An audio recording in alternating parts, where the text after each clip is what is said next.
এখন আমি মাছ দিয়ে আলু, বেগুন, ধনেপাতা দিয়ে রান্না করব। ধনেপাতাটা ফ্রিজে রাখছিলাম, একটু লাল লাল হয়ে গেছে, তবে সমস্যা হবে না, রান্না করলে সেন্ট থেকে চলে আসবে। এই জন্য আমি রান্না করতে বসছি। বেগুন দিয়ে আলু দিয়ে এই মাছ, এই শীতকালীন সবজি। বেগুন, ধনেপাতা অনেক মজা লাগবে, কারণ ধনেপাতা যাতে দেওয়া হয় সে তরকারির টেস্ট হয়। বিশেষ করে মাছে ধনেপাতা দিলে খুব মজা হয়।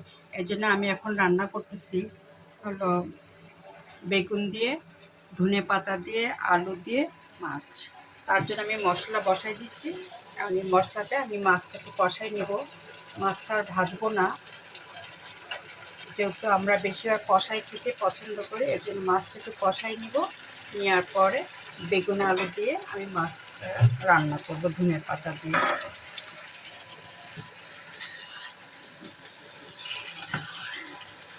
আর এই মাছ কষানোর আগে আমি মশলা সুন্দর করে কষাই নিচ্ছি, যাতে তরকারিটা সুস্বাদু হয়। আর আমরা এমনি একটু মশলা খাই, আর কষানো জিনিসটা আমরা সবাই খুব পছন্দ করি। আর যেমন তেমন না, একটু লঘুভাবে কষাইতে হবে, তাহলে আমাদের সবারই পছন্দ। এই মাছটা কষানোর পরে এই মাছটা তুলে নিব। নেওয়ার পরে আমি আলু আর বেগুন কষাবো। কষানোর পর আলু বেগুন যখন হয়ে যাবে, তখন আমি মাছ দিয়ে দেব। আবার মাছ দিয়ে ধনেপাতা দিয়ে নামাই ফেলবো। তার আগে আমি আরেকটা কাজ করবো, একটু জিরা দিব, কারণ রান্নার আগে আগে ভাজা জিরা দিলে মাছে বলেন মাংসে বলেন খুব টেস্ট হয়। আর আমি সেটাই হলো করবো। এখন মাছটা আমার কষানো হয়ে গেছে, আমি মাছটা তুলে ফেলবো। তোলার পরে আমি হলো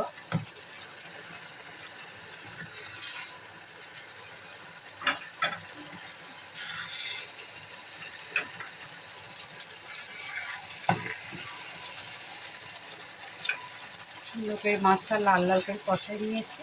তার ফলে মাছটা খেতে খুব মজা হবে। বেগুন দিয়ে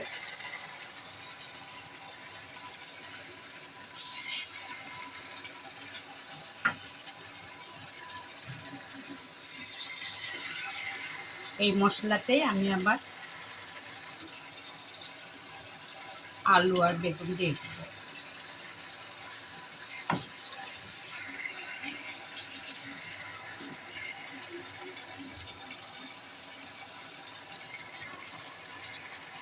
আমি সম্পূর্ণ রান্না দেখাবো না, বাকিটা আমি শুধু বলবো। এখন এটা আমি নামাই ফেললাম কষানো। তারপরে এখন যে মশলা আছে, এই মশলা আমি আলু আর বেগুন দিয়ে দিই, দিয়ে কষাবো।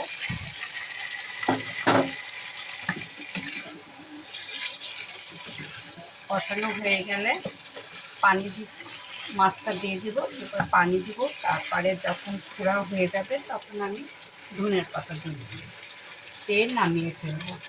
শীতকালীন সবজি ধনে পাতা মাছে হোক জায়গাতেই খাবেন, খুব মজা। সবজি দিলেও খুব মজা, মাছে দিলেও খুব মজা। আর মাছের স্বাদে হলো ধনের পাতা।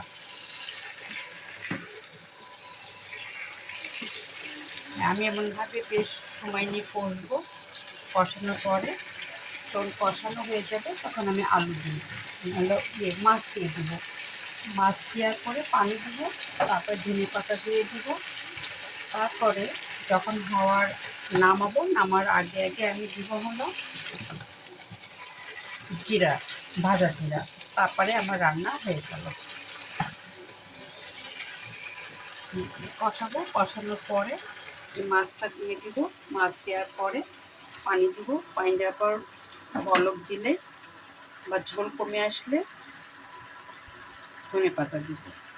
ধনে পাতা দিব, তার সঙ্গে জিরা দিব। দিয়ে ভাত তরকারি যখন মাছ যখন হয়ে যেতে তরকারি তখন নামিয়ে ফেলবো। এখানেই রাখলাম। আল্লাহ হাফেজ।